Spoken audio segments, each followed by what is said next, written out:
Baik, kita buka majlis dengan Ummul Kitab Al-Fatihah. A'udzubillahi minasyaitonir rajim. Bismillahirrahmanirrahim. Alhamdulillahirabbil alamin. Arrahmanir rahim. Maliki yaumiddin. Iyyaka na'budu wa iyyaka nasta'in. Ihdinas siratal mustaqim. Siratal ladzina an'amta 'alaihim ghairil maghdubi 'alaihim waladdallin. Amin. Amin amin ya rabbal alamin. A'udzubillahi minasyaitonir rajim. Bismillahirrahmanirrahim. Assalamualaikum warahmatullahi wabarakatuh.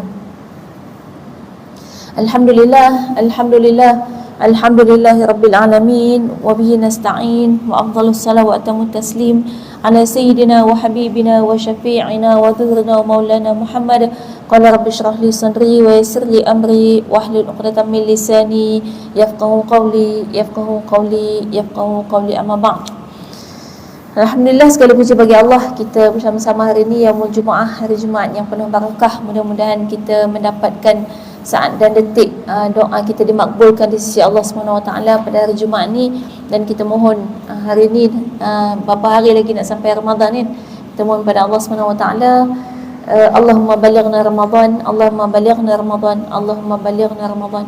Ya Allah, sampaikanlah kami ke dalam bulan Ramadan.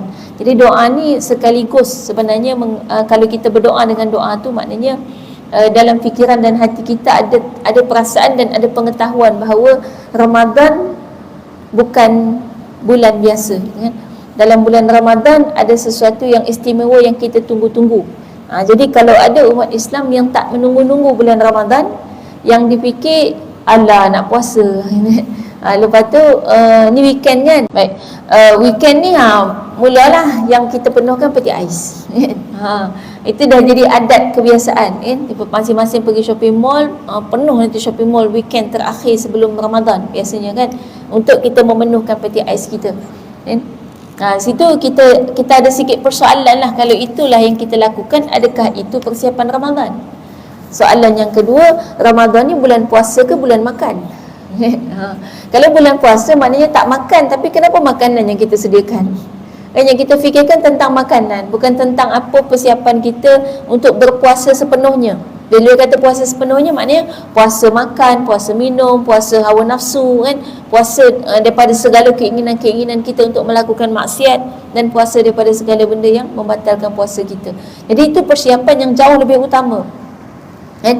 Kalau persiapan makan, kita ambil lah iktibar, kita dah berapa puluh tahun puasa kan. Dah berapa puluh tahun puasa ni, dulu-dulu lah memang ada kot, pernah lah kan, zaman-zaman kita memang nak masuk bulan Ramadan, kita beli makanan kita siapkan, kita penuhkan peti ais kita. Masa tu apa yang kita fikir? Okay, dulu tak ada peti ais. Baik, bila ada peti ais kan, kita penuhkan peti ais tu, rasa-rasa apa yang ada dalam fikiran yang menyebabkan kita rasa kena penuhkan peti ais sebab nak puasa? Nak bersahur, lepas tu rasa mungkin tak larat kita kan, mungkin dah puasa tak larat dah, nak pergi beli barang-barang peti ais lagi lepas ni. Tapi hakikatnya yang terjadi setelah berpuluh-puluh tahun kita puasa, larat tak? Masa puasa, tengah puasa tu larat tak kita pergi beli makanan? Di bazar Ramadan kan, larat tak? Larat, kuat kan? Maknanya nak pergi shopping mall untuk beli makanan, beli barang dapur masih larat juga kan. Peti ais kita tak kosong-kosong juga kan? Maksudnya kalau kita ni orang beriman, kita ambil pelajaran daripada kesilapan yang lalu. Maksudnya bila masuk bulan puasa, kita larat nak pergi shopping, larat nak pergi beli barang. Nak raya tu pusing 7 shopping mall, larat kan. Nak cari baju raya kan, kuat.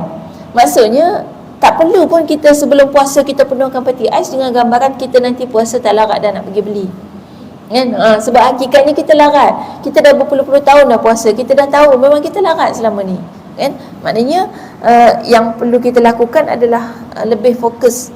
Kalau kita nak memperbaiki kita punya puasa, lebih fokus kepada persiapan puasa. Siap apa? Apa yang nak disiapkan? Dah siap ke belum?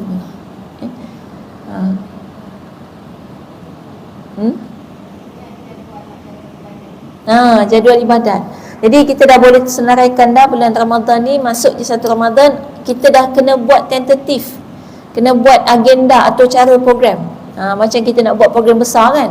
Program besar kalau orang buat carnival ke kan, orang buat convention ke, itu mungkin makan masa 2-3 hari gitu je, ataupun mungkin seminggu, 2 minggu paling lama. Ini sebulan.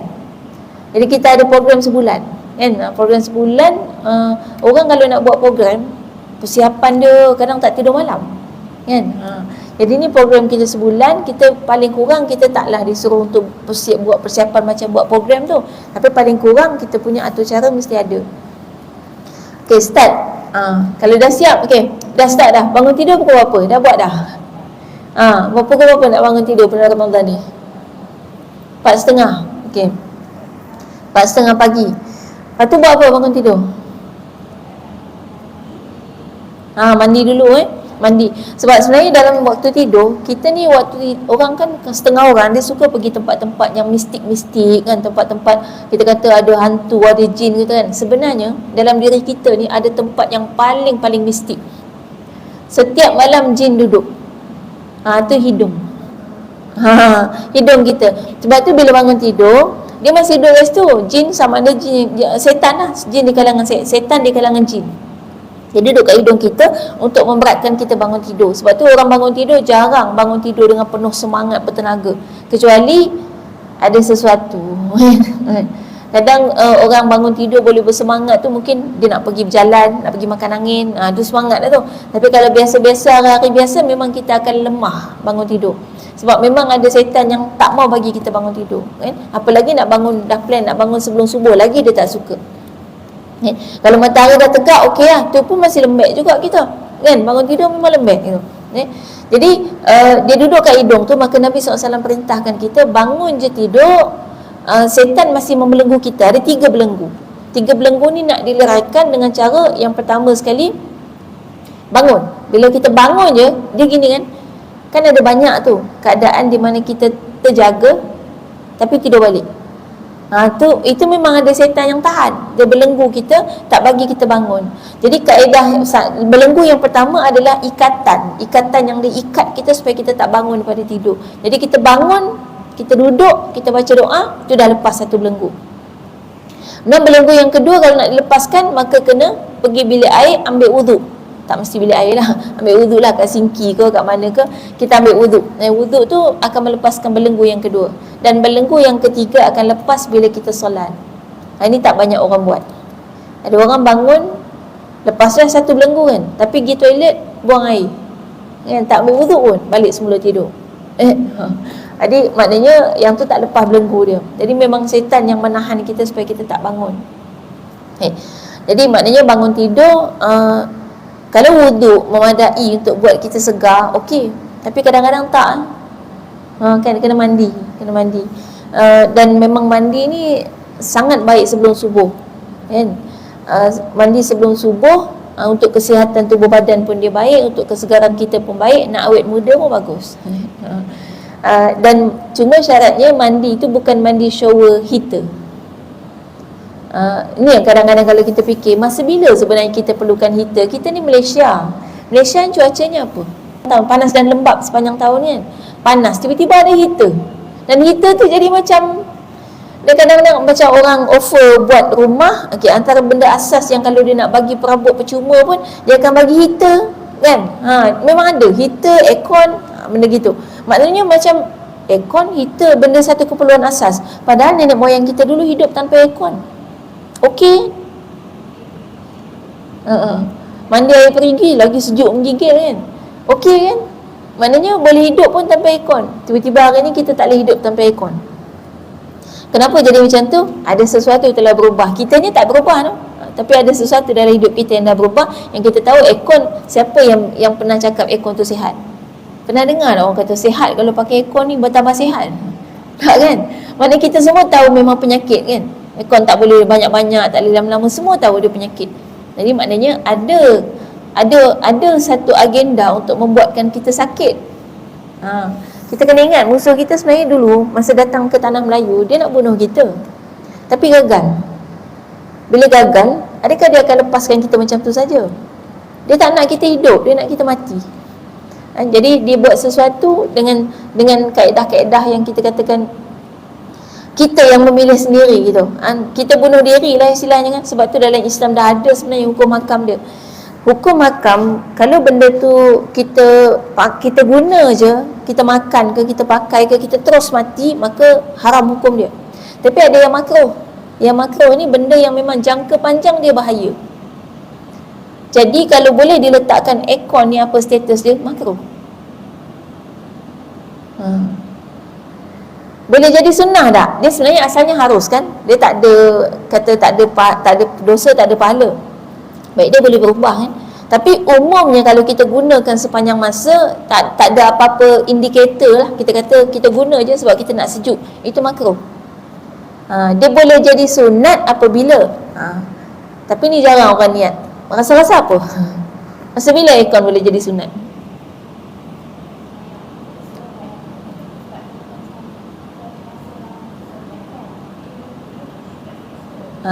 Okey, betul. Jadi kena diniatkan ibadah kan, baru dapat pahala. Jadi masa bila aircon akan jadi ibadah? Apabila dia mempermudahkan ibadah kita. Dan ibadah ni dia kena ada dua syarat. Yang pertama niat, yang kedua cara, kaedah. Jadi niat kita dengan aircon tu adalah untuk mempermudahkan dan menyelesakan keadaan ibadah kita. Jadi memang solat ni diperintahkan dan diajar kepada kita supaya kita mencari tempat yang selesa dan mewujudkan suasana yang selesa supaya kita boleh solat lebih khusyuk. Jadi tujuannya adalah khusyuk dalam solat. Itu tujuan utama, bukan tujuan utama nak selesa tak. Tujuan utama nak khusyuk dalam solat. Sebab ada orang solat dalam aircon juga tak khusyuk-khusyuk juga. Maknanya sebab dia tak letak tujuan utama nak khusyuk, dia letak tujuan utama nak selesa. Bila nak selesa tak khusyuk juga. Ada orang walaupun solat dalam panas dia okey. Dia ginilah sebenarnya kan. Kita ni ada level level keimanan yang menyebabkan ada orang untuk melakukan ataupun misal kata nak khusyuk lah dalam solat ni, ada orang untuk khusyuk dalam solat dia perlukan faktor-faktor luar untuk membantu dia khusyuk dalam solat. Maknanya kalau kita di level yang tu, itu level kita lah, level iman kita yang mana kita perlu bantuan luar untuk membuatkan kita khusyuk. Jadi itu tak dihalang juga, Islam benarkan. Cuma level kita kat situ. Maknanya untuk khusyuk kita perlu tempat selesa, untuk khusyuk kita perlu telekung mahal contoh kan. Untuk khusyuk kita perlu sejadah gebu kan, bagi kita, untuk kita. Untuk khusyuk kita perlukan aircon, kita perlukan keadaan yang kita rasa dah cukup tenang, aman gitu kan. Yang antara lain juga termasuklah perut lapar kan. Untuk khusyuk kita perlukan perut yang kenyang, perut yang tak lapar gitu. Sebab tu Nabi ajar juga supaya jangan sampai kita solat dalam keadaan makanan telah terhidang, sebab nanti dalam solat kita dah boleh terbayang-bayang masakan yang dihidang depan mata kita tadi ya. Dah hidang kan, dah nampak, tambah-tambah lauk kambing golek. Memang solat tak khusyuk habis. Tapi bagi orang yang level imannya kat situ, level iman yang perlu kepada bantuan luaran untuk membuatkan kita khusyuk. Tapi ada orang yang level iman dia, buatlah lagu mana pun, keadaan apa pun tak ada masalah dah, dia memang dah boleh khusyuk. Tapi tak banyak orang macam ni. Sebab tu kita tak paksa. Tapi memang kot mana pun tu yang terbaik ya.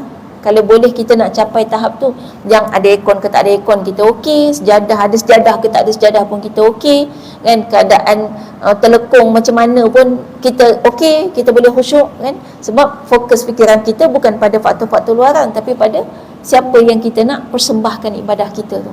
Kita nak sembah Allah SWT. Kita level mana? Dah boleh check lah. Rasa-rasa kalau panas tak ada kipas, tak ada aircon kan, boleh dah kan? Kita dah rasa rimah, rasa tak boleh fikir lah. Tambah tiba-tiba banyak nyamuk, banyak lalat, lagi lah kan. Maknanya kita level tu lah. Memang ini level awam, jadi dibenarkan, dibolehkan. Sebab tu kita pakai je kan?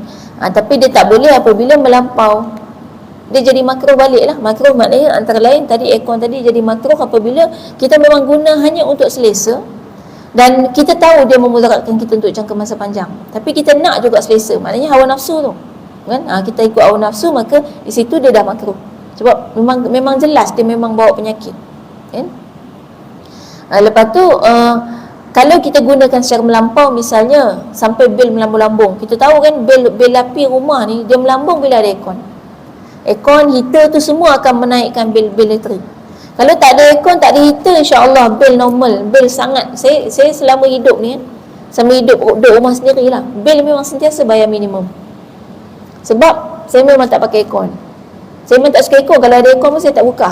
Kalau pergi mana-mana hotel ke apa, kalau selagi ada tingkap, saya akan buka tingkap, takkan buka aircon. Sebab tahu dia memang tak elok kan. Jadi cuba menyelesakan diri dengan keadaan panas. Jadi akhirnya saya kalau ada aircon, bagi saya bukannya sejuk sebenarnya, tapi tak panas. Jadi selesa bila panas kan?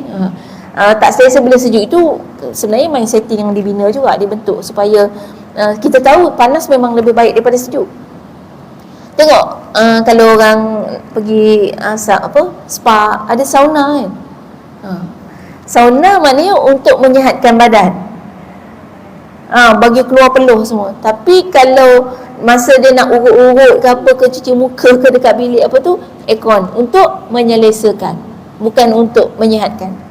Maknanya memang lebih sihat berpeluh-peluh lah. Jadi sauna lah kita kat rumah itu lebih sihat, tak payah beli mesin-mesin sauna gitu. Dan memang bil minimum kita pun tak ada. Sebab gini, tadi kan kita sebut Malaysia ni panas dan lembap sepanjang tahun. Bukan tak mampu beli, bukan memang tak nak, memang tak nak beli. Tapi kalau ada kat mana, kat hotel ke kat rumah orang, kadang pakai juga anda ada kan. Tapi kalau tak ada, memang kita tak cari kan. Kalau rosak pun kita tak ada masalah kan. Sebab konsepnya gini, Malaysia panas dan lembap sepanjang tahun. Panas maknanya intinya dia panas. Tiba-tiba kita pakai pemanas, bermakna pemanas tu hanya akan kita pakai pada waktu sejuk. Waktu sejuknya bila?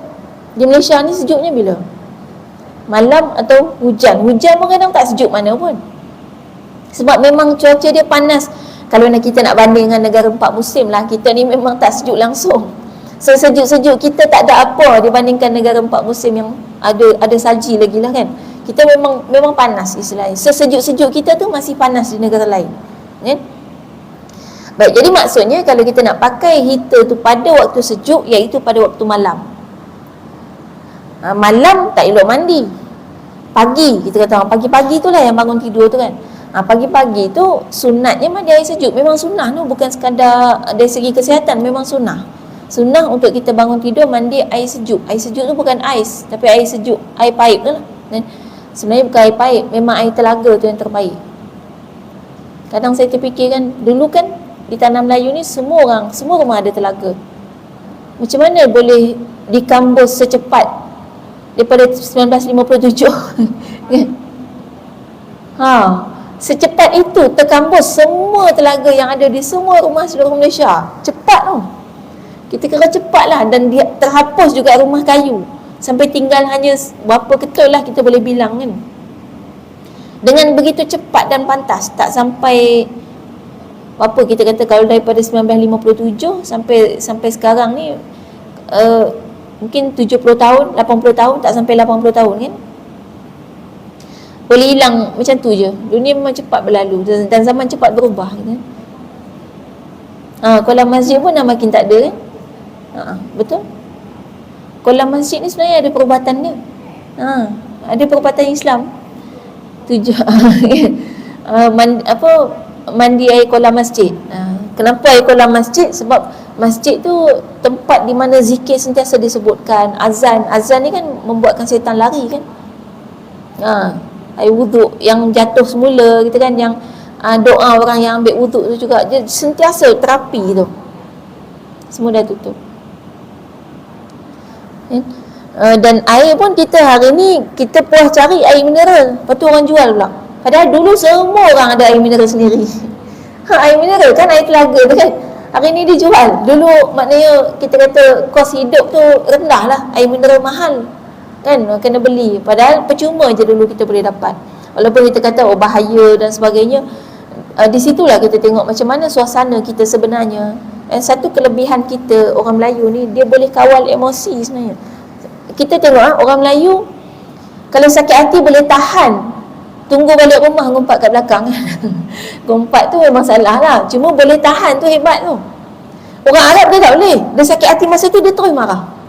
Dia tak tahan-tahan dah. Jadi kita ambil positifnya, maksudnya kita ni boleh menahan emosi. Jadi sekaligus ada telaga tak bahaya untuk kita. Kalau orang Arab, telaga dia kadang satu puak satu telaga. Kita dulu satu rumah, satu keluarga. Dan lebih daripada tu, kita dulu setiap keluarga ada senjata. Bahkan kalau orang lelaki tu setiap individu ada senjata masing-masing, masing-masing pegang. Waktu kita tak ada senjata, semua benda kita buat jadi senjata. Pisau dapur tu kan orang guna kan. Waktu tak ada senjata, kalau dia nak mengamuk, dia tak boleh nak tahan emosi dia, dia ambil senjata lain. Sebenarnya zaman kita sekarang masih ada negara yang setiap keluarga ada senjata. Kat mana? Itu sebenarnya cara Islam tu. Zaman Nabi, semua sahabat ada senjata kan. Semua sahabat ada pedang masing-masing. Kita selalu dengar cerita sahabat ni bagi tahu misalnya kita kata mereka nak masuk ke kota Mekah dengan pedang yang tersarung.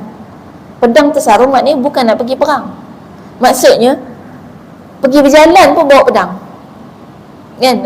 Maknanya kita kata orang kalau kita cerita sekarang ni bawa pedang maknanya nak pergi perang. Masa tu pergi berjalan-jalan bawa pedang. Jadi dia boleh ceritalah pedang tersarung. Kalau kita sekarang ni cerita dia datang surau Mindef dengan pedang tersarung, kita pelik. Apa salah ada pedang gitu kan? Kenapa nak kena ada pedang? Kan? Ada dia baru balik perang ke apa gitu ke, baru balik latihan ke apa, pelik. Benda tu pelik. Tapi zaman Nabi tak, memang semua orang ada pedang. Sampai kan ada yang misalnya ada sahabat yang tak ada apa harta pun, hanya ada sebilah pedang. Baju pun ada selai je. Makanan pun belum tentu ada kat rumah, tapi pedang ada. Jadi ini memang kaedah dia. Maknanya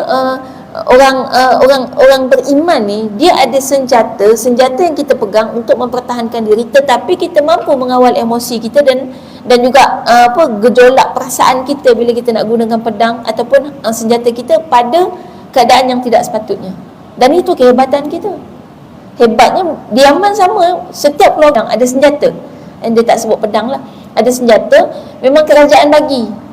Kan? Maknanya memang dibagi itu. Jadi makin besar keluarga tu, makin banyak senjata dalam keluarga tu untuk mempertahankan diri. Maksudnya itulah kekuatan kita sebenarnya bila kita ada senjata dan kita mampu mengawal emosi kita. Memang manusia ni gana ada senjata tak ada senjata bukan isu dia. Isu dia bagaimana kita mampu mengawal diri. Kan? Sebab tu memanah pun sama. Ada, saya ingat masa kita orang buat latihan manah tu, ada seorang pakcik tu cakap, ni kalau panah ada kat rumah ni kan bergaduh laki bini pakat manah sama-sama gitu kan. Pakat panah habislah. Saya kata gini, kita tengok balik dalam sejarah, tak ada sejarahnya orang boleh bila bergaduh tarik anak panah memanah sama dia. Tak ada. Kenapa? Sebab masa belajar latihan memanah sendiri, orang yang memanah dan boleh memanah adalah orang yang mampu mengawal emosi dia. Jadi latihan memanah sebenarnya latihan mengawal emosi. Dan kalau kita tengah emosional, memanah tak akan kena sasaran. Tarik pun belum tentu dapat. Tarik je terlepas dulu. Tak sempat tarik, tak panah dah jatuh. Dia akan jadi macam tu. Sebab memang kita kata memanah ni adalah untuk melatih ketenangan kita. Jadi kalau kita kata kita selalu manah, maknanya emosi kita automatik akan lebih stabil dan lebih tenang, dan akan hilanglah isu emosi, emosional gitu. Kan? Itu yang terjadi pendidikan dalam diri kita. Baik, kita nak tengok mengenai dengan wanita Arab wanita zaman jahiliah kan. Kita sampai ke muka surat 38 mengenai dengan nikah. Ini jenis-jenis nikah pada zaman jahiliah. Jadi ada beberapa jenis nikah yang kita mungkin dah tak ada zaman kita sekarang, yang berlaku pada zaman jahiliah. Kita nak tengok macam mana keadaan wanita yang ditindas. Dengan nikah yang pertama, nama dia nikah al-maqd atau nikah al-dhizan.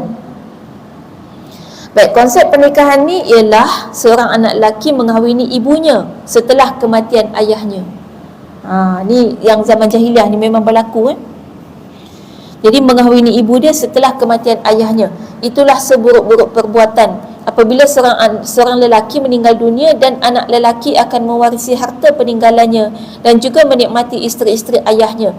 Islam yang suci datang membetulkan konsep pernikahan yang jelek ini dengan ayat Al-Quran, surah An-Nisa ayat 19. Maksudnya, wahai orang-orang yang beriman, tidak halal bagi kamu mewarisi perempuan dengan jalan paksa, dan janganlah kamu menyusahkan mereka kerana ingin mengambil kembali apa yang telah kamu berikan kepadanya, kecuali apabila mereka melakukan perbuatan yang keji dengan nyata. Dan datangilah mereka dengan cara yang sepatutnya, Jika kamu tidak menyukai mereka, maka bersabarlah. Boleh jadi kamu tidak menyukai sesuatu padahal Allah menjadikan kebaikan yang banyak padanya. Baik, nikah al-Dhizan tadi ni, yang Allah SWT telah mengharamkannya dalam surah Nisa ayat 19, disebut tidak halal bagi kamu mewarisi wanita secara paksa, dengan jalan paksa. Bahkan beletih ni bukan satu kesalahan.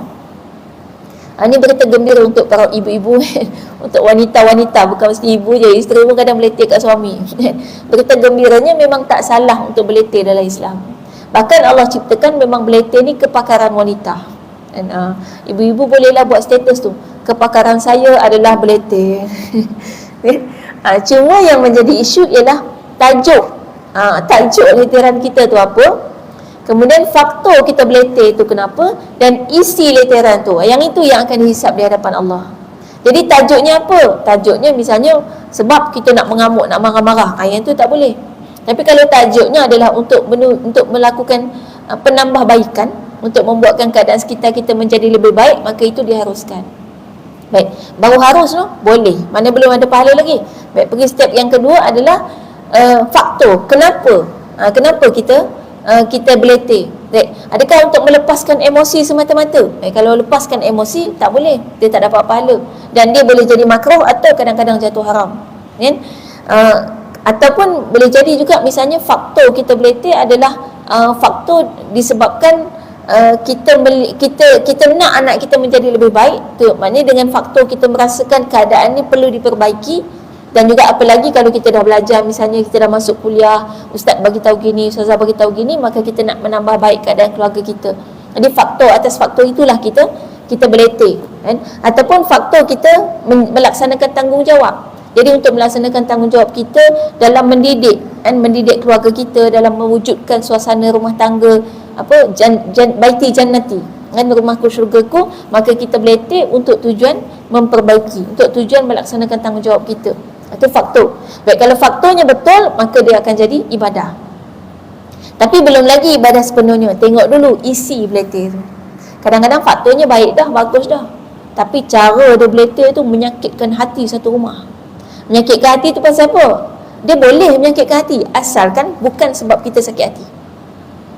Sebab dia gini, ada kadang contohlah anak-anak, kan, ada anak-anak yang memang kena pakai bahasa yang menyakitkan baru dia faham, kan. Kalau pakai bahasa elok-elok, lembut-lembut, berkias-kias, lagi dia tak faham. Lembut-lembut dia buat tak tahu, memang dia kena kasar, kan. Tapi syaratnya bukan sebab kita sakit hati. Kalau sebab kita sakit hati, tengok dia tak faham bahasa, kita pun sakitkan hati dia, maka itu dah jadi faktor emosi. Emosi dia tak jadi ibadah, kan. Jadi maknanya isi kandungan dia adalah mesti isi kandungan yang sesuai dengan syariat. Jadi di dalamnya tidak ada umpatan, tidak ada fitnah, tak ada tuduhan, tak ada mengadu domba. Mengadu domba ni penyakit orang perempuan. Hati-hati. Kadang anak-anak perempuan kita dibiasakan dari kecil tu, terbiasa mengadu domba ni gini. Tahu mengadu domba tu sebenarnya datang daripada apa? Domba, tahu domba? Domba ni binatang. Kita search Google domba, keluar gambar kambing. Kambing gurung yang dia punya tanduk bergulung-gulung tu. Tahu kambing ni suka buat apa? Dia kalau jumpa sama-sama dia yang tanduk dia gah tu, tanduk dia hebat, besar tu, bergulung-gulung. Dia kalau jumpa jantan sama jantan, dia buat apa? Dia lawan tanduk, kan. Lawan tanduk tu nama dia apa? Mengadu. Beradu tenaga, kan. Biasa dengar, kan, beradu tenaga. Adu tenaga. Adu tu maksudnya gitulah berlawan. Jadi mengadu domba tu maksudnya domba tu berlaga-laga. Jadi orang mengadu domba ni maknanya orang yang berlaga-lagakan orang. Jadi kaedah mengadu domba ni adalah misalnya si A bercakap tentang B, kita C, kita dengar A cakap tentang B. A cerita kat kita, Timah, kita cerita dekat Kak Timah. Tahu tak Kak PA kata Kak Timah macam ni. Kak Timah pun sakit hati dan kemudian berdendam dengan Kak PA. Bergaduhlah dua orang ni dengan sebab kita jadi orang tengah. Tu nama dia mengadu domba. Jadi kita kalau nak cerita tentang apa yang orang katakan pada seseorang, Untuk mengelak jadi mengadu domba, nombor satu, jangan sebut nama. Tapi itu pun sebenarnya tak baik selagi tak ada tujuan yang baik. Tujuan yang baik ni misalnya supaya orang ni memperbaiki. Misalnya yang dicakapkan tu memang betul dan bukan seorang yang kata dia macam tu.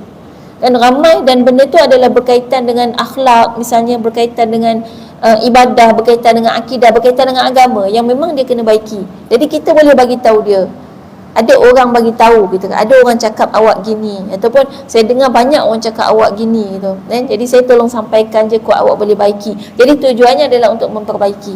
Jangan sekali-kali sebut nama.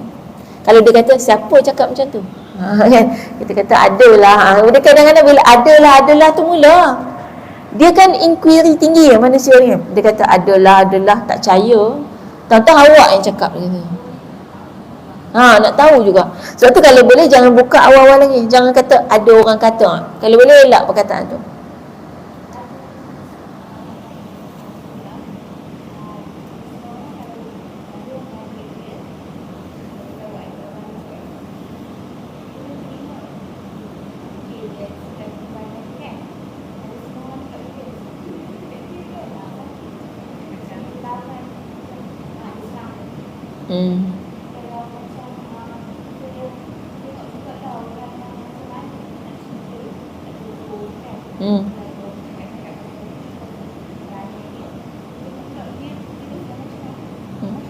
Betul. Jadi memang sebenarnya tapis gitu, menapis. Jadi orang beriman ni dia ada filter. Orang beriman, orang mukmin yang sebenar, dalam diri kita ada filter. Filter ni penapis yang akan menapis semua benda yang kita bukan menyampaikan semua yang kita dengar. Tapi kita menyampaikan apa yang perlu. Jadi memang kena bijak. Orang beriman ni, kalau betul kita beriman, automatik kita akan bijak. Kita tak akan emosi. Kalau orang yang emosional sangat, iman dia ada masalah. Kan? Maknanya katalah kita geram lah, contoh kan, si kawan kita ni, dia ni perangai dia memang huduh sangat lah. Kalau kita tegur tu tak pernah makan saman. Jadi akhirnya kita kata kita kena bawa nama orang lain jugalah. Kan? Bukan kita cakap dengan dia, bukan saya seorang tau kata macam ni, orang lain pun kata juga tau. Itu dia mula tanya kan, siapa yang kata macam tu? Kita kata dah tak payah tahulah gitu kan. Tak tahu kata. Kalau tak tahu tu bukan tak tahu awak bohong kan gitu kan. Tak tahu awak sering cakap macam tu, saja je buat nama orang. Kan? Biarlah apa pun nak tuduh, memang sebaiknya dari awal kita tutup ruang untuk dia syak wasangka tu. Kan? Dan kalau kita rasa dia memang tak boleh, kita tak boleh tegur dia langsung depan-depan dia, cakap terus tu memang tak boleh, dia akan terus lawan. Maknanya untuk dia tak boleh lah, kita tak boleh cakap macam tu. Boleh mungkin sesekali, setahun sekali ke, setahun dua kali kan? Dia maknanya intinya dia sebenarnya tu keras hati kan. Ada kesombongan dalam hati tu. Sombong ni maknanya menolak kebenaran dengan sebab nafsu. Dan memang jelas lah kali itu keadaan dia tolak kebenaran dengan sebab nafsu. Dan untuk orang sombong memang kita tak boleh nak terus cakap. Dia kena hilangkan kesombongan dia dulu. Jadi sebab tu kadang-kadang ada jenis sombong yang kita kena sombong balik kat dia, baru hilang sombong dia. Ada jenis sombong yang kita kena biar lama sikit, ataupun kita kena bagi orang yang lebih atas kedudukannya untuk cakap dengan dia. Sebab dia sombong, ada definisi sombong ni ada dua. Satu, dia menolak kebenaran kerana hawa nafsu. Satu lagi, dia meremehkan orang lain. Jadi bila dia tengok kita ni bukan siapa-siapa, dia remehkan kita. Sombong yang jenis macam ni, kita kena bawa pada dia orang yang kedudukan dia lebih tinggi pada dia. Dia ada beberapa kaedah lah menghadapi orang sombong. Jadi memang tak boleh kita nak paksakan semua orang akan terima apa yang kita cakap. Tak boleh pula kita bila kata dia tak mau terima, tak apalah dia sombong. Takut-takut kita yang sombong. Sebab dia apa istilahnya, label-label macam ni dia termasuk laknat kan. Kalimah-kalimah laknat ni dia cari tuan. Jadi kalau kita mudah kata ke orang macam tu, takut-takut orang tu tak macam tu, dia akan patah balik ke kita. Tu yang akhirnya kita dulu biasa-biasa tiba-tiba jadi sombong. Sebab kita banyak sangat kata ke orang sombong.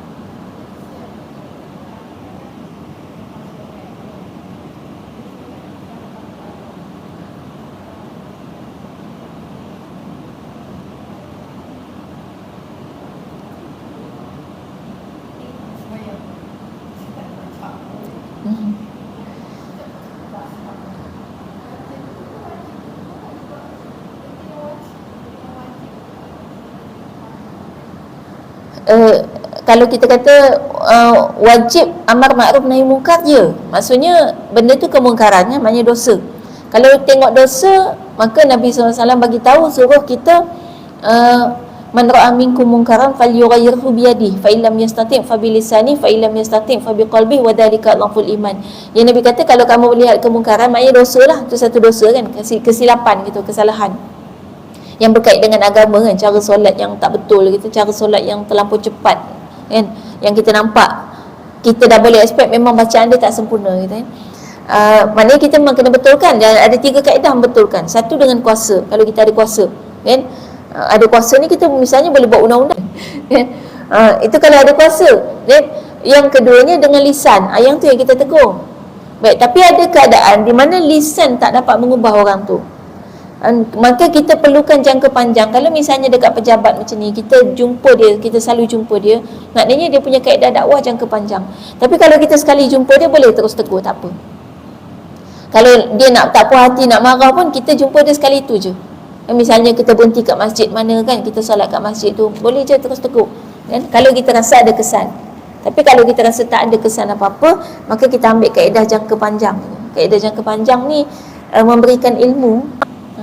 Jadi kaedah bagi ilmu macam mana? Kalau surau ni misalnya kita ada kuasa kat surau ni, AJK surau, boleh tampal poster kan. Kalau kita nampak fenomena tu dah macam berleluasa sangat, tampal poster berkaitan dengan solat khusyuk.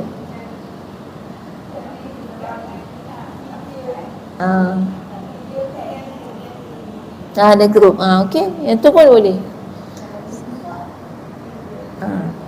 Kalau tak buka macam tu lah. Allah tahu niat kita kan, memang niat kita dan juga kaedah kita, kita dah usaha tu, sebab cari video pun bukan senang kan. Jadi memang kaedahnya kita nak membetulkan keadaan. Cuma video ni, saya tengok ada satu penyakit, kita ni suka cari video yang tembak orang je.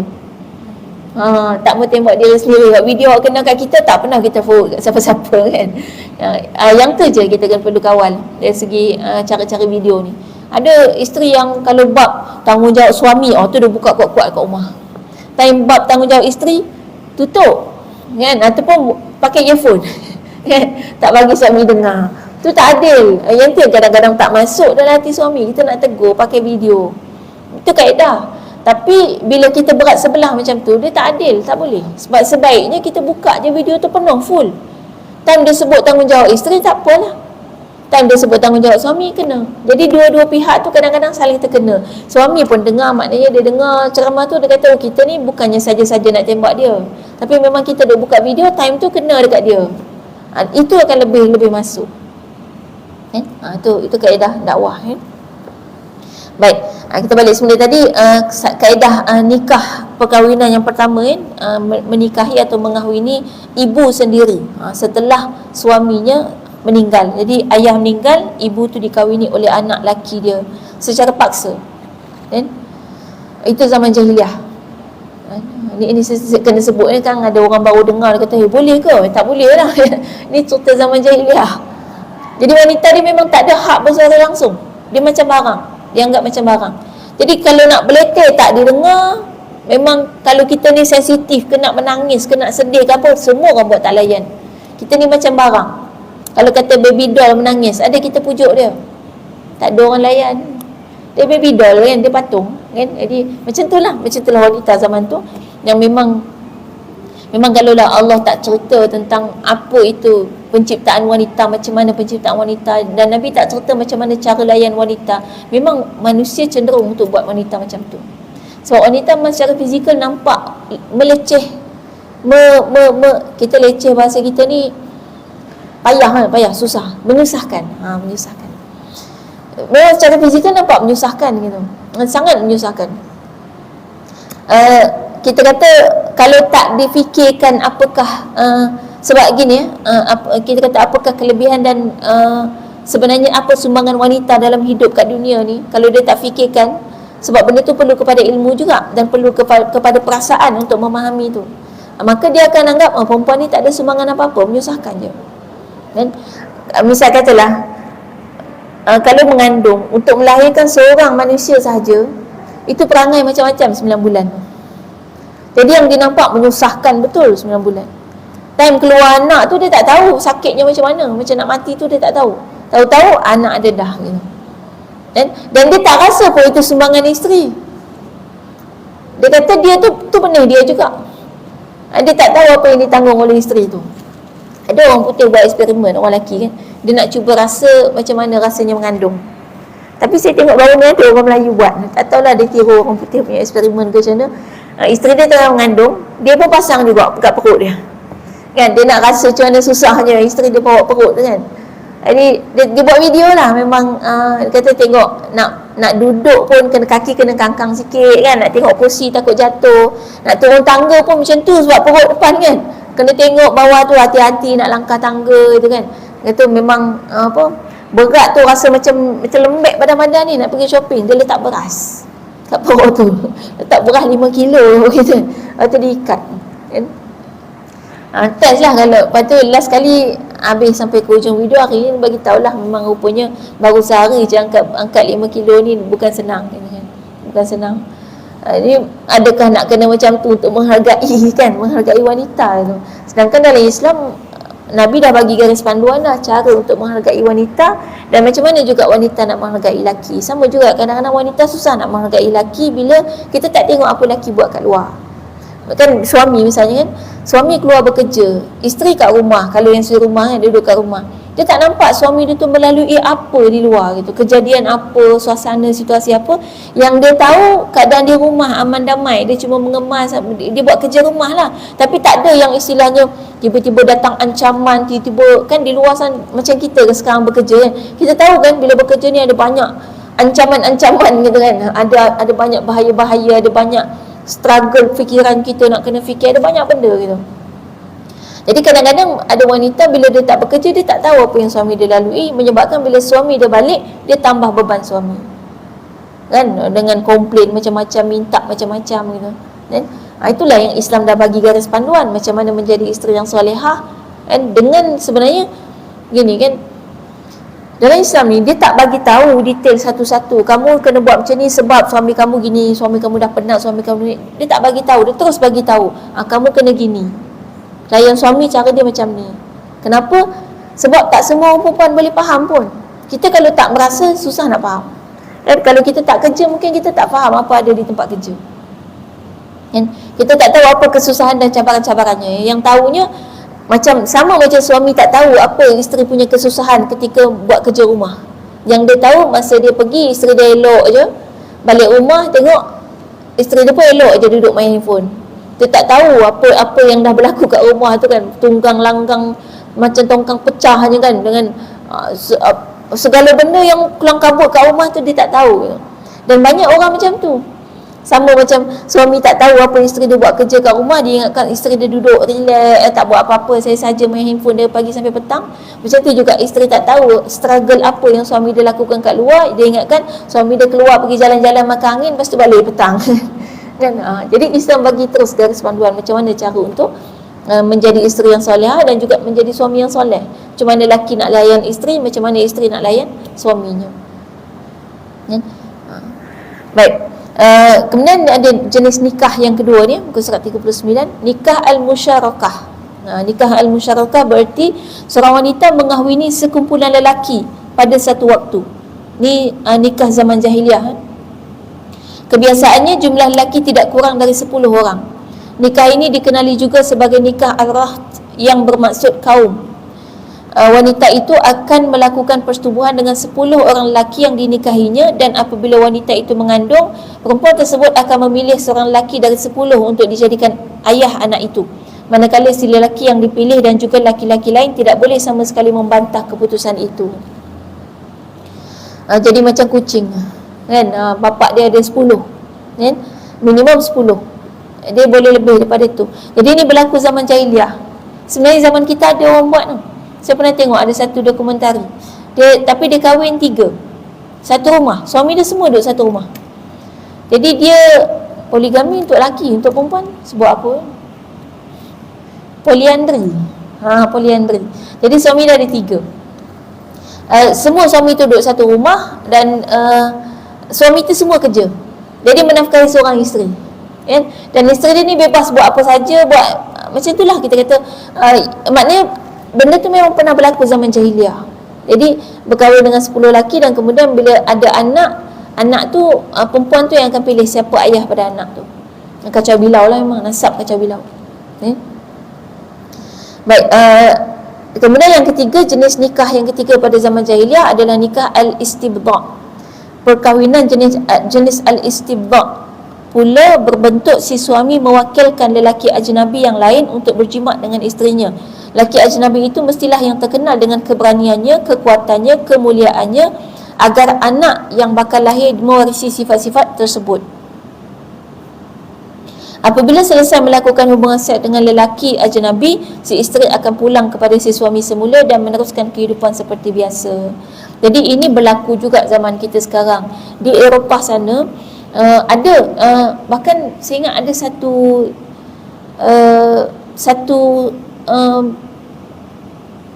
saya baca dalam saya tengok satu dokumentari lah, ada satu individu lelaki ni, dia memang dia asalnya hamba sahaya. Kemudian disebabkan kelebihan dia secara fizikal, tuan dia nampak kan, asalnya dia hamba sahaya, tapi tuan dia nampak dia ni gagah perkasa, buat kerja semua pantas, cepat, cekap. Kemudian secara fizikal dia ada rupa paras yang menawan, dan akhirnya tuan dia mengangkat kedudukan hamba sahaya yang lelaki ni menjadi satu kedudukan macam kita kata dia sumber benih.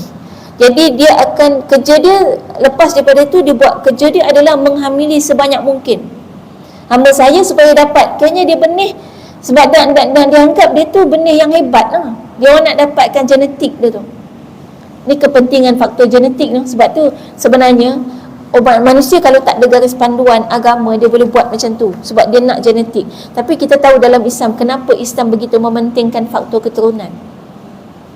Sebab memang ada menurun genetik. Kita ni banyak yang ada pada diri kita datang daripada genetik. Muka confirm dah, bentuk badan kan, bentuk badan kita pun genetik. Dia tak ada tiba-tiba nenek moyang kita, keturunan kita semua Melayu pure, tiba-tiba kita muka Jepun kan. Lepas tu tiba-tiba saiz badan Arab. Dah, kalau tiba-tiba jadi macam tu, mesti ada keturunan juga. Itu genetik. Dan termasuk penyakit kita banyak genetik. Bukan setakat penyakit je lah, kita kata termasuk sampai satu usia, misalnya mata kita ni nak rabun umur berapa, tu genetik juga. Mata rabun pun genetik kan. Ada yang contohnya mak dia ni jenis power 2000, power spek dia 2000, memang genetik lah kan. Ayah dia tak pakai spek, anak dia ada yang memang tak pakai spek, ada yang power 2000. Kenapa tak ambil tengah-tengah kan? Kalau campur dua, tengah-tengah lah 400, 500 kan. Dah, dia terus je dua jenis itu. Sebab dia ambil daripada genetik. Jadi genetik memang akan sangat mempengaruhi keturunan. Jadi kalau di orang yang tidak beriman, maka dia gunakanlah faktor genetik ni untuk mendapatkan benih yang baik. Jadi tadi bila jenis perkahwinan yang istibda' tadi tu, maknanya si suami tu membenarkan isteri dia, tapi dia pilihkan dengan siapa si isteri tu akan berjimat untuk dia dapatkan benih yang lebih baik pada dia. Padahal sebenarnya manusia tak boleh atur pun, biarlah benih tu baik macam mana pun. Kita biasa tengok kan, ada kejadian seorang lelaki ni, dia cerdik, genius ya? Tapi rupa dia memang kita kata huduh sungguh-sungguh ya? Tak ada rupa langsung. Dan dia fikir gini, aku nak cari isteri yang cantik sangat, bodoh pun tak apa supaya nanti anak aku ambil otak aku, IQ aku, dan ambil rupa isteri aku. Dia pun carilah isteri yang cantik kan. Memang isteri tu otak pun macam 3 suku sikit kan, tak boleh nak fikir apa sangat. Dia kata tak apa, janji muka cantik, biar anak aku nanti cantik, lepas tu pandai. Yang pandai ambil daripada aku, cantik ambil daripada isteri aku. Kahwin dapat anak dia bodoh dan bodoh. Jadi ambil otak mak dia, ambil rupa dia. Jadi muka bodoh macam dia, otak tak cerdik 3 suku macam mak dia. Itu kita kata memang kita tak boleh atur. Kan Allah yang susunkan tu, nak ambil dari mana. Kita kalau boleh nak baik belaka anak kita tu, ambil hak baik daripada kita, baik daripada suami kita, gabung kat dia semua baik-baik. Tapi tak. Sebab tu kita tak boleh salahkan anak tu kalau misal kata ada yang huduh lah segala-galanya sebab dia ambil hak huduh dari kita dengan huduh pada suami. Huduh perangai-perangai kita yang negatif-negatif semua dia ambil, hak perangai suami yang negatif pun dia ambil. Ada pula anak tu yang baik sangat, dia ambil positif kita dengan positif suami. Siapa yang atur tu? Allah. Dan kita tak boleh salahkan. Dan kita tak boleh benci pula yang tak baik tu. Mungkin ada faktor juga kita tak baca doa kan. Sampai akhirnya yang terjadinya macam tu, atau memang takdir daripada Allah, ketetapan, ketentuan daripada Allah SWT. Itu yang bila manusia tak boleh nak terima benda tu, dia cubalah cipta. Itu yang kalau di barat sana dia orang cuba cipta manusia klon. Dulu saya ada buat satu ketah kerja masa saya belajar kat Mesir tentang klon manusia. Jadi memang ada satu usaha untuk buat klon manusia. Tujuannya adalah untuk mendapatkan manusia luar biasa. Jadi dia nak ambil benih-benih daripada orang-orang yang luar biasa, kemudian diklonkan supaya dia dapat hasil manusia-manusia yang luar biasa. Tapi setakat ni tak ada yang berjaya. Sebab dia kan buat eksperimen atas binatang dulu. Jadi yang pertama haiwan ada berjaya diklonkan, nama dia Dolly, kambing biri-biri. Dia kambing biri-biri, nama kambing tu Dolly. Dan dia buat klon atas kambing Dolly ni dan dia berjaya klonkan. Jadi dia ingat, oh kambing boleh diklon, kita buat manusia pula. Rupanya manusia tak boleh, tak berjaya. Manusia ni macam-macam lah fikir, nak semua yang hebat-hebat kan, tak cukup dan tak merasa cukup dengan apa yang ada gitu. Baik, itu nikah jenis yang ketiga. Yang keempat, nikah sighar. Jenis pernikahan yang terakhir iaitu nikah sighar juga dipanggil nikah tukar ganti, yang mana seorang ayah menikahkan anak perempuannya atau saudara perempuannya dengan seorang lelaki. Sebagai gantinya, lelaki terbabit akan mengawini anak kepada birasnya pula. Proses tukar ganti ini diiktiraf sebagai mahar kepada pernikahan jenis ini. Semua jenis pernikahan ini telah dihapuskan dengan kedatangan agama Islam yang benar. Malah Islam menyediakan pernikahan yang adil, selamat sejahtera, suci dan tidak mengikut nafsu yang menggila. Baik, jadi jenis yang ni kita panggil dia nikah tukar ganti. Jadi ayah dia akan nikahkan anak perempuan dia ataupun adik-beradik dia lah, adik dia atau kakak dia dengan seorang lelaki, tapi ganti dia adalah lelaki tu kena mengahwini anak kepada biras dia pula. Jadi dia macam ada kepentingan lah. Jadi kita katalah si ayah tu dia nak ke seorang tu kan, jadi bila dia nak dapatkan tu, cara dia ialah dia punya anak perempuan tu misalnya macam jual lah anak perempuan kita, bagi kahwin dengan dia. Lepas tu dia tu kena bagi kita perempuan yang kita nak. Ayah tu nak kahwin dengan, katalah si ayah tu nak kahwin dengan seorang perempuan, dan cara nak dapat perempuan ni ialah dia bagi anak perempuan dia untuk kahwin dengan lelaki tu. Lelaki yang menjadi kita kata yang ada kuasa atas perempuan yang dia nak tadi. Jadi syaratnya lelaki tu kena serahkan perempuan tu untuk dikahwini oleh dia. Jadi perempuan tu macam tak ada apa-apa hak. Macam patung je bawa pergi sana, nak kahwinkan dengan siapa, nak ambil siapa, dia tak boleh buat apa-apa. Perempuan tak ada hak untuk bersuara sama sekali. Kan? Hari ni melampau pula, nak berkahwin dengan orang yang dicintai, kan? Sampai sanggup kahwin lari. Tu lebih-lebih pula. Lepas tu bila dah kahwin lari, kena tinggal menangis-nangis, cari balik mak dia. Dulu lari. Ada ni kan, ada satu kes ni. Dia laki tu duda, anak 4, Arab kan. Perempuan tu Melayu lah, Jawa. Orang Jawa ni dia lembut sikit kan. Arab ni dia, itulah style dia lah. Masa tu kami pergi macam dia nak kenal kan, jadi kami teman lah kan untuk kenal tu. Masa tu duduk dekat satu meja makan, dia bawa anak-anak dia. Anak-anak dia ni makan bukan tak kat atas meja bersepah, bawah meja pun bersepah.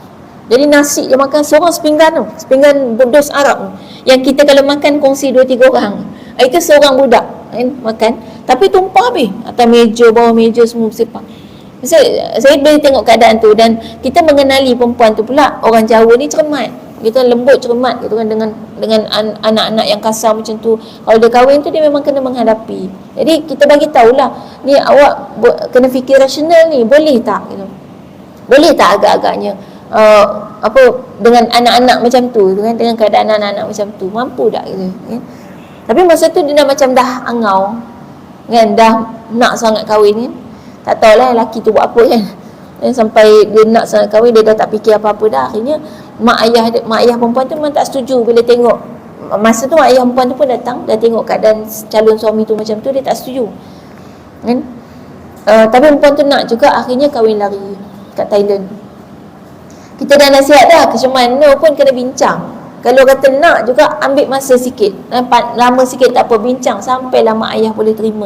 Jangan lari. Perempuan ni terutamanya, kalau lari apa-apa jadi, nak lari, nak pergi mana kita? Laki tak apa, dia boleh bebas macam tu je. Perempuan yang akan teranaya. Kahwin lari, ingat, kalau kahwin lari memang perempuan akan teranaya. Laki dia tak ada apa sangat kan? Dan betul lah, pas kahwin lari, sebulan cerai. Sebulan je. Lepas cerai tu, dia pun kontak kita balik, bagi tahu tak tahu nak ke mana dah. Dulu pasal apa lari tu, kita dah nasihat dah, jangan lari, jangan kahwin lari. Dia ingatkan dengan janji-janji daripada laki tu kan, mana janji-janji manis, apa janji manismu. Jadi termakan gitu kan. Jadi kena ingatlah, kena ingat, kita tetap kena rasional dalam Islam mengajarkan supaya kok mana pun memang wali, selagi mana wali itu masih waras kan, ayah kita, abang kita dan sebagainya, jangan sampailah kita ikut hawa nafsu gitu kan. Kena fikirkan jangka panjang. Ini masalahnya memang dunia filem-filem percintaan ni yang menggambarkan bahawa, selalu digambarkan bahawa orang yang kita cintai itu selalu yang terbaik, lebih baik daripada mak bapak kita yang jahat gitu kan. Banyak dibayangkan macam tu. Jadi orang tu banyak fikir macam tu, seolah-olah bila kita mencintai seseorang, kita lah yang paling kenal tentang dia. Padahal baru kenal pun, belum, kita semua tahu bila dah kahwin kan? Selagi belum jadi suami, kita tak kenal pun. Dah jadi suami, lepas 5 tahun berubah kan. Lepas 5 tahun, dia ada step kan. Lepas kahwin, lepas 5 tahun, kita baru kenal satu step lagi. Oh, ini dia rupanya gitu. Masa 5 tahun awal tu belum kenal betul. Lepas 5 tahun baru kenal sikit. Lepas 10 tahun nanti lain lagi. Orang lelaki pula, masuk umur 40, perangai dia berubah. Dia ada life begin at 40. Masuk 40 dia lain. Dia tak sama. Dulu lain siapa ni lain, dia berubah. Bukan perubahan yang kita kata atas faktor-faktor tertentu. Tak semestinya ada faktor. Memang faktor dia usia. Umur dia berubah. Nanti bila masuk umur atuk-atuk, dia ada lagi umur lain lagi tu.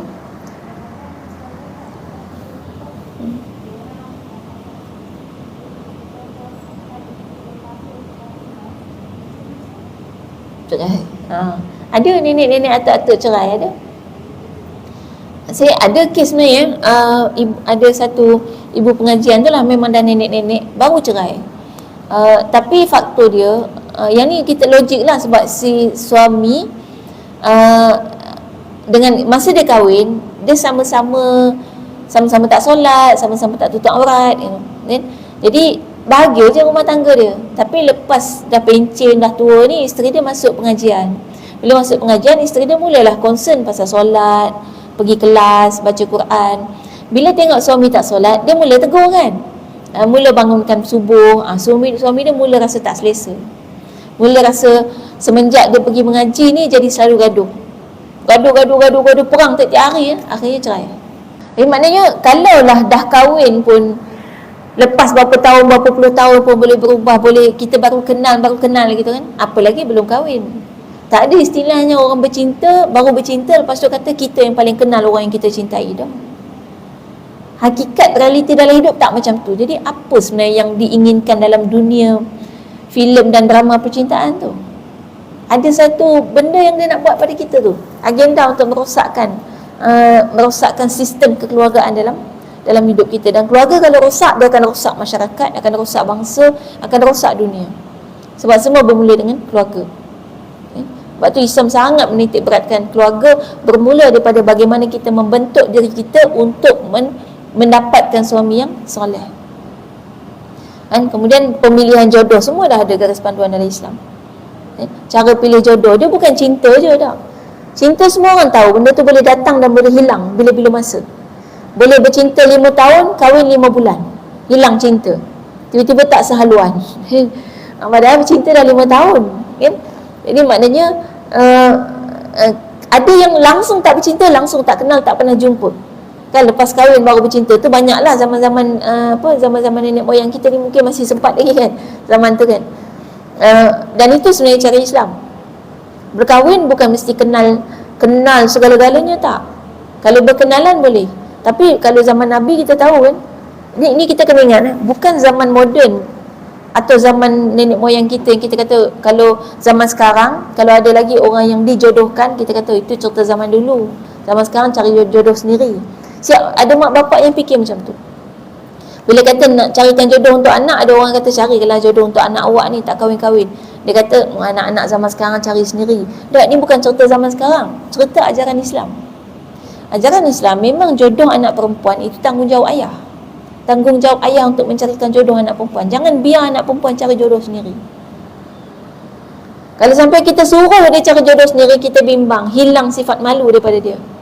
Kok mana pun bila nak cari jodoh, dia kena hilangkan sifat malu dia.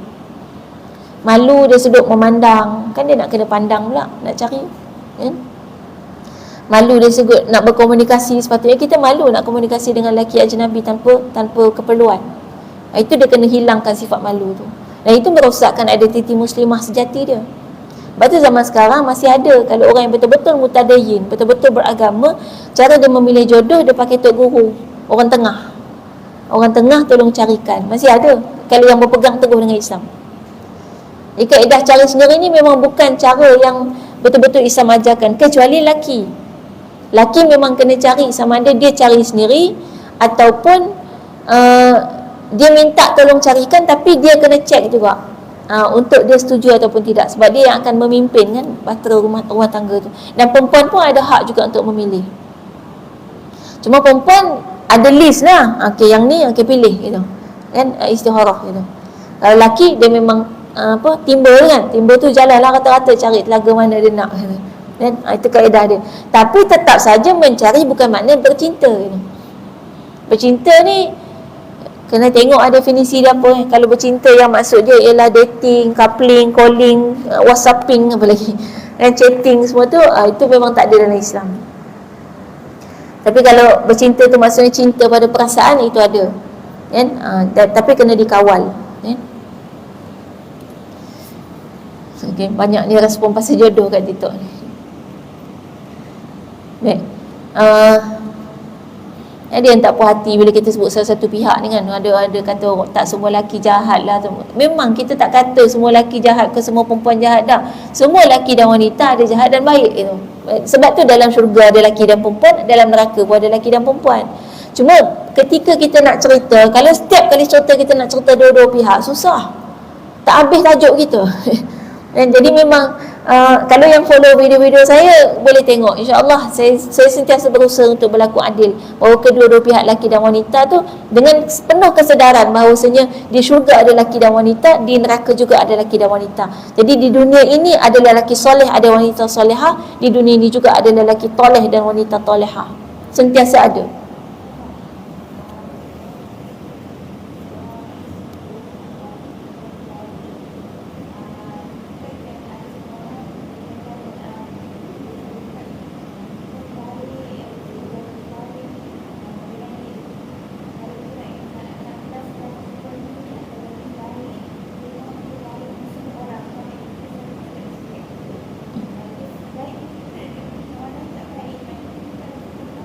Betul.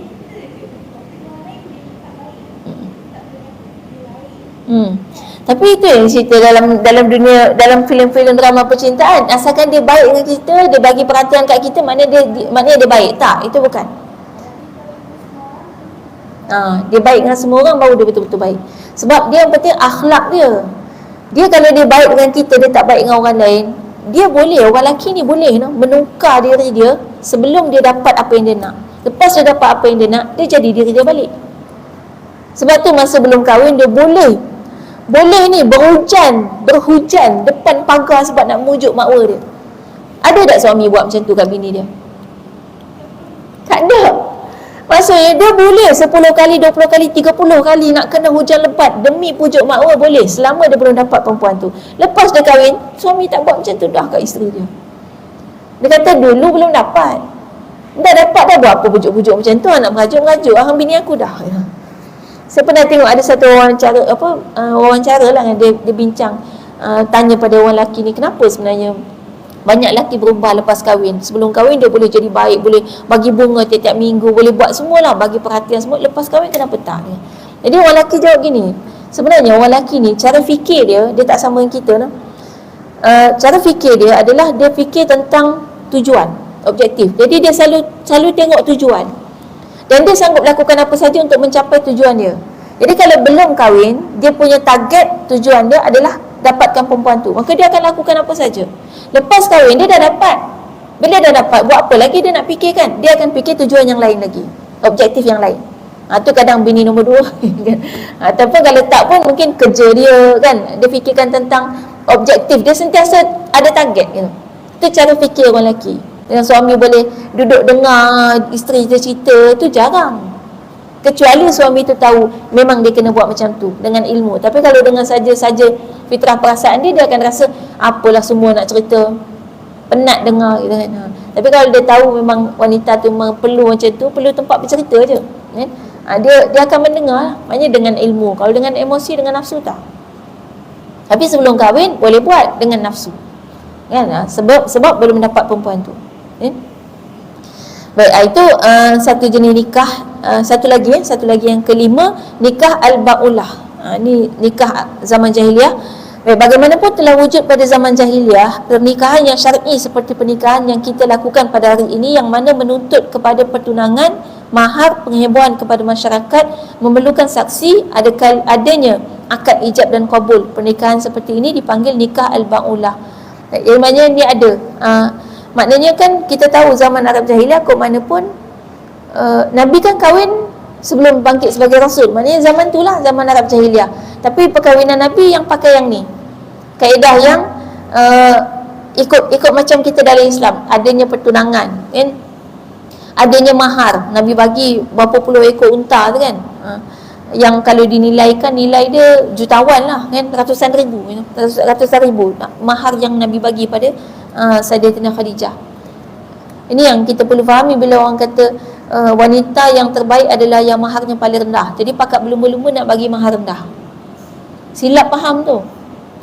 Dia kena faham gini, memang betul wanita yang terbaik adalah yang maharnya paling rendah. Maksudnya wanita yang terbaik adalah wanita yang menetapkan mahar paling rendah. Yang letak mahar paling murah tu wanita yang baik. Tapi lelaki yang baik adalah yang memberikan mahar paling tinggi mengikut kemampuan dia. Maknanya misal kata lelaki tu datang rumah, tanya perempuan, okey nak berapa mahar? Kita pun kata RM20 cukup lah. Dia pun dengar okey RM20, maknanya perempuan ni baik. Lepas tu dia balik nanti dia bawa mahar RM20,000. Itu baru baik. Kalau memang dia mampu kan, katalah gaji dia sebulan RM50,000 contohlah, RM20,000 ada apa? Sebab apa? Sebab apa lelaki yang terbaik adalah yang bagi mahar paling tinggi semampu dia, dan perempuan yang terbaik adalah yang maharnya paling rendah. Baik, wanita ni dia cenderung mata duitan. Kita tahu ada gold digger istilah kan. Wanita ni cenderung mata duitan, dan wanita yang baik tu adalah yang tak mata duitan. Jadi bila dia minta mahar rendah, itu melambangkan sifat dia yang tidak mata duitan. Maknanya itu wanita yang baik. Adapun lelaki, dia kan akan menafkahi keluarga dia. Jadi kalau bini minta RM20, dia bagi RM20. Bayangkan bila kita kahwin, nak pergi pasar bang, RM50 nak beli barang dapur, RM50 dia bagi, padahal selalu tak cukup. Isteri yang baik pula dia tak minta lebih-lebih. Dan tadi dia minta sikit kan, dia tak minta lebih-lebih lah. Memang nak beli barang RM50, 5 kupang sebenarnya, tapi 5 kupang tak payahlah minta. Isteri yang baik tu gitu. Dan suami pula buat tak faham, pasal-pasal mahal tu dia bagi macam tu juga. RM50 cukup-cukup. Bini tiap kali pergi pasar korek 5 kupang, 10 tahun berapa? Kan? Jadi maknanya dia bukan suami yang baik ketika dia bagi cukup-cukup. Maknanya dia tak bersedia untuk menafkahi. Di Gaza ni keadaan harian dia di sana, kalau anak lelaki minta nak beli barang, takkan terus dibagi. Jawapannya ialah jom kerja, buat kerja. Tapi kalau anak perempuan minta barang apa pun terus dibagi. Kenapa? Sebab perempuan memang dimuliakan gitu kan, dengan memenuhi keinginan dia. Tetapi wanita yang baik pula dia tak meminta-minta. Dia tak minta yang bukan-bukan. Kan aman kan hidup kita kalau macam tu. Jadi perempuan tu dia pandai fikir, pandai tapis keperluan dia. Dia hanya minta apa yang dia perlukan. Jadi bila dia hanya minta apa yang dia perlukan, maka orang yang menafkahi dia, ayah ataupun suami dia, akan senang hati kan, mudah kan. Isteri ni memang takkan minta benda yang bukan-bukan. Jadi sekali dia minta, terus bagi. Jadi isteri tu pun bahagia, suami pun bahagia. Yang masalahnya dua-dua melampau. Suami kedekut nak bagi, bini minta macam-macam. Dua-dua tak betul. Jadi ni kaedah nikah yang ada dalam Islam, dan ada juga berlaku dalam Arab Jahiliah. Jadi maknanya ada ketika memang mereka melaksanakan nikah tu. Baik, talak kita ambil sikit kita tengok talak zaman Jahiliah ni. Talak merupakan proses perceraian antara suami dan isteri. Tapi pada zaman Jahiliah, si suami yang menjatuhkan talak ke atas isteri berkali-kali boleh merujuk kembali kepada isterinya. Sampai situ. Ni ayat Quran bawah ni menjelaskan berkenaan dengan tidak dibolehkan lagi untuk mentalak isteri lebih daripada 3 kali. Jadi kita tahu dalam Islam 3 kali maksimum kan talak kan. Zaman Jahiliah dulu, suami tu kadang-kadang talak isteri dia 100 kali. 100 kali sehari pun boleh. Tapi dia kaedah dia gini, 100 kali tu dia buat macam mana? Dia main-main tu. Dia talak, hari ni aku ceraikan kau. Lepas tu dia tunggu sampai nak dekat habis iddah. Dan nak dekat 3 bulan tu, sikit lagi nak habis iddah, dia rujuk. Lepas tu seminggu ke 2 minggu isteri dia buat apa sikit, aku ceraikan kau. Lepas tu dia biar sampai nak dekat habis iddah, dia rujuk lagi. Jadi beratus-ratus kali dia boleh buat, mempermainkan perasaan isteri. Apa perasaan kita kalau dia buat macam tu? Ni tak boleh silap sikit. Silap sikit je kena cerai. Lepas tu biar kita sampai lama tu tak gantung, tak bertali istilahnya. Memang dalam tempoh iddah, tapi tiba-tiba dia rujuk. Kalau dia lepaskan teruskan senang. Lepas tu nanti duduk tak lama cerai lagi je. Sakit tu perasaan kita. Tapi zaman Jahiliah itulah yang berlaku. Sampailah akhirnya Islam menetapkan maksimum perceraian sebanyak 3 kali sahaja. 3 kali ni 3 talak. Boleh berlaku dalam tempoh, dalam sebutan sekali sebut, atau dalam 2 kali atau 3 kali. Jadi maknanya maksimum talak 3. Kalau kata aku ceraikan kau talak 1000, jatuh 3 je. Dia takkan sampai 1000 kan? Jadi kalau ataupun dia tak lafaz berapa talak, aku ceraikan kau 1, jatuh 1 kan? Sampailah 2, kemudian sampai 3 kali maksimum seumur hidup. Seumur hidup maksimum 3 kali. Kalau sampai kali ketiga, walaupun kali pertama dia lafaz masa baru kahwin setahun, kali kedua dia lafaz lepas 5 tahun, kali ketiga dia lafaz lepas 25 tahun, status dia 3, talak 3. Walaupun tempoh tu macam lama gitu. Bila jatuh talak 3, maka tak boleh rujuk lagi. Dia akan tercerai selama-lamanya, kecuali perempuan tu telah berkahwin dengan lelaki lain dan telah pun bersetubuh dengan suaminya yang baru tu, kemudian bercerai, barulah boleh kahwin semula dengan suami yang dulu. Jadi ni kan mengawal supaya lelaki tak senang-senang nak lafazkan, dan kita pun lebih tenang, lebih aman, dan tak dipermainkan perasaan kita. Baik, kesimpulannya muka surat 43. Baik, kesimpulannya demikianlah hina dan rendahnya martabat kaum wanita di kalangan bangsa-bangsa terdahulu, seperti Cina, India, Yunani, Rom dan Parsi. Manakala bangsa Yahudi memandang wanita sebagai orang yang dilaknat.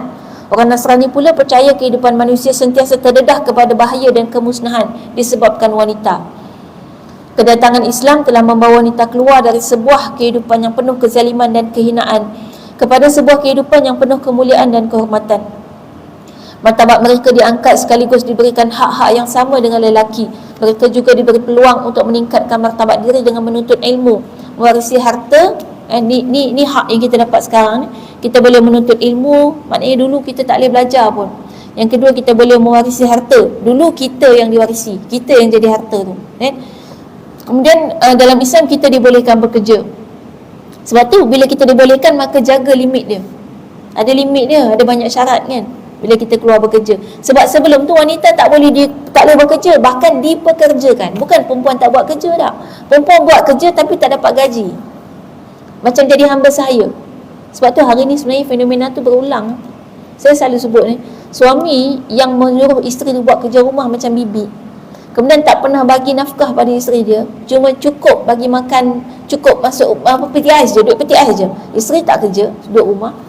Lepas tu dia suruh isteri dia buat kerja, basuh baju, cuci rumah, kemas rumah, cuci dapur, masak, jaga anak, buat susu, gosok baju, semua tu. Kan? Semua pekerjaan isteri dia buat macam bibi, lebih pada bibi lah. Tapi dia tak bagi 1 sen pun duit poket pada isteri dia. Itu sebenarnya satu konsep penghambaan kepada wanita. Balik semula kepada zaman jahiliah. Islam tak ajar macam tu. Habis tu perempuan kat rumah buat apa? Isteri kat rumah ni apa kerja dia? Time suami dia pergi kerja, dia buat apa kat rumah sepatutnya? Kalau bukan mengemas rumah, masak, jaga anak, apa dia? Memang tanggungjawab dia menghias diri. Jadi sebab tu tak timbul isu nak pakai baju kelawar, suami ada tak boleh pakai baju kelawar, dia suruh pakai baju elok-elok. Sebenarnya tak timbul isu nak pakai baju elok-elok, nak kemas-kemas masa suami ada. Sebab suami tak ada lama kat rumah. Masa suami tak ada 8 jam, masa tu lah nak bau muka warna hijau boleh, kelabu boleh, biru boleh, nak bau kemenyan ke, nak bau apa, serai ke, nak bau halia ke, bau minyak angin, semua boleh. Suami balik ada berapa jam je sebelum tidur tu. Waktu tu je yang kena pakai elok. Yang susahnya bila kita dah keluar bekerja, kat rumah rasa nak keluar kan, nak bebas. Masa tu ada suami dah, masa bila kita nak bebas? Itu dia agak susah. Situ suami kena consider lah, sebab isteri dah ambil tanggungjawab menafkah tu, tanggungjawab perkongsian nafkah yang sepatutnya tanggungjawab dia. Itu kena ada perbincangan. Okay. Jadi ni konsep bekerja bagi kita kan. Dan juga persaksian, wanita juga boleh jadi saksi. Zaman jahiliah memang tak boleh. Zaman dulu bukan jahiliah je, mana-mana tamadun perempuan ni langsung tak boleh jadi saksi. Bawa pergi mahkamah kerja menangis kan. Itu yang dinampak, yang dilihat secara fizikal kan. Tapi Islam bagi panduan lah bahawa wanita juga berhak untuk menjadi saksi. Cuma wanita tu tak bagi hak, sebab fitrah tu memang ada pada kita. Sebab tu dulu wanita dipandang lekeh. Tapi hadnya apa sekarang? Sekarang kalau nak jadi saksi, satu lelaki bersamaan 2 wanita. Jadi tetap wanita dibagi hak, tapi sesuai dengan kemampuan kita. Kita sendiri tak mampu untuk jadi saksi seorang-seorang. Memang bukan kemampuan kita. Kadang-kadang bila duduk seorang-seorang, otak kita kelang kabut dah. Panik kan, cepat panik kan.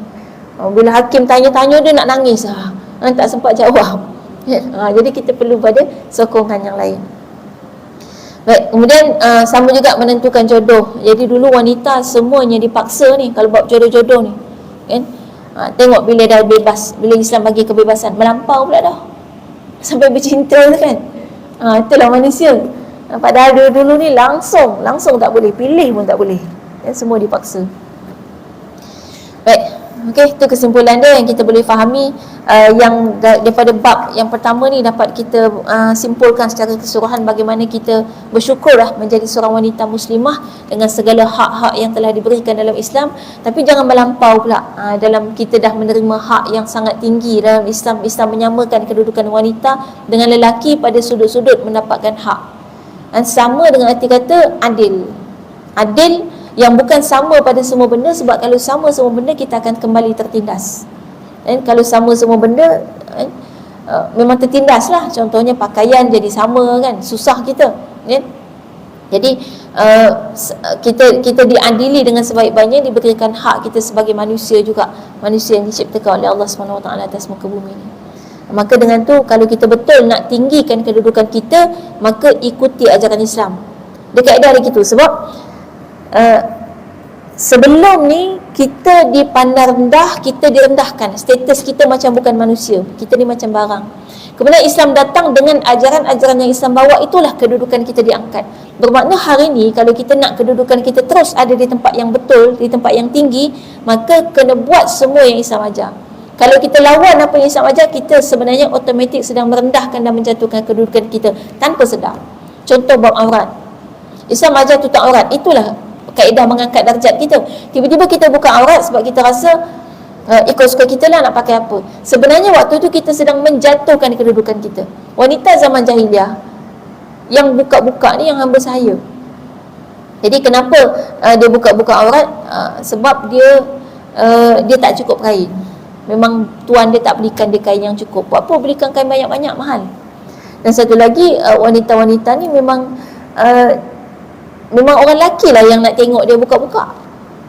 Jadi bila orang lelaki menonton dia membuka dan mendedahkan aurat dia, maka wanita tu tidak ada bezanya dengan hiasan-hiasan dunia yang lain, dengan objek-objek yang lain. Dia jadi macam barang lah. Barang berjalan tepi jalan kan, dia nengok selesai tu selesai. Dia tengok pula perempuan lain lalu, ada barang bergerak, barang dua kaki kan. Kan yang cantik gitu kan, yang memang kecenderungan lelaki adalah untuk melihat pada wanita. Jadi automatik kita dah jatuhkan balik kedudukan kita. Padahal Islam angkat darjat kita. Misalnya tak ada siapa boleh sentuh kita melainkan dia ada sijil. Nak sentuh kita, sentuh je kena ada sijil. Sijil apa? Sijil nikah ataupun sijil wali kan. Maksudnya dia tu wali kita ataupun keluarga kita ada darah daging. Ada orang tertentu, tak semua orang. Jadi Islam tu dah bagi kita maruah di mana kita ni tak boleh disentuh oleh sebarangan orang. Dalam masa yang sama kulit kita sensitif. Tu kalau tangan kotor-kotor tiba-tiba pegang muka kita, suka-suka hati je dia pegang. Lepas tu kita yang kena cari ubat jerawat. Kan kos kita kan. Dia suka-suka hati pegang gitu. Kan? Dia memang sukalah pegang, tapi kita yang kena tanggung gitu. Nanti kulit rosak ke apa, kita yang kena tanggung. Kan lepas tu bila kulit terdedah pun kulit kita lebih nipis pada lelaki kan, 1.5 kali ganda lebih nipis pada lelaki. Pun ada banyak masalah-masalah kesihatan dan sebagainya, kita yang kena tanggung semua. Yang saya paling kesian kan, bila ada duduk dalam misalnya majlis berekon kan, perempuan pakai buka-buka, lelaki pakai blazer. Kesian perempuan tu, sejuk, masuk angin, dia kena ketahan tu. Dia bertahan, bukan dia kata tak sejuk tak. Lelaki pun pakai jaket blazer. Maksudnya lelaki boleh pakai double tebal-tebal tu, maknanya sejuk. Padahal kulit lelaki dah lebih tebal pada perempuan. Sebenarnya itu satu penindasan tanpa kita sedar. Kenapa perempuan yang kena pakai buka-buka? Kenapa lelaki tak buka-buka? Pakaian rasmi lelaki di tempat macam tu blazer, pakaian rasmi perempuan buka-buka, ketat-ketat buka-buka. Masuk angin, tak selesa, kesejukan.